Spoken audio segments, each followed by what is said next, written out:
Des nouvelles têtes, beaucoup de nouvelles têtes à Palestra. Sur ces 13 joueurs, le CVB 52 compte 10 nouveaux arrivants.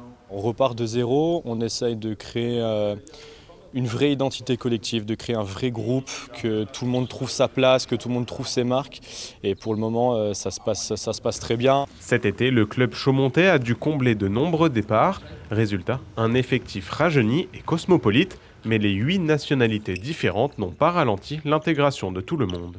On n'a fait que 3 entraînements ensemble, donc c'est très tôt, comment j'ai dit, de dire quelque chose, mais j'aime bien tous les gars, on travaille bien, on s'amuse bien, donc j'ai un bon sentiment pour la saison.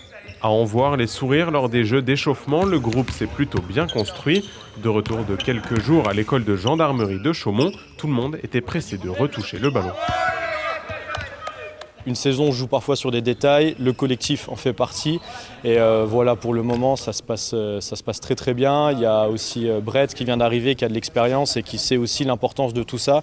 Donc voilà, là, on en chie physiquement, mais on en chie tous ensemble. Donc ça, c'est top et ça permet de créer des liens. Un groupe flambant neuf et rajeuni, mais pour autant, les ambitions du club haut-marnais restent les mêmes.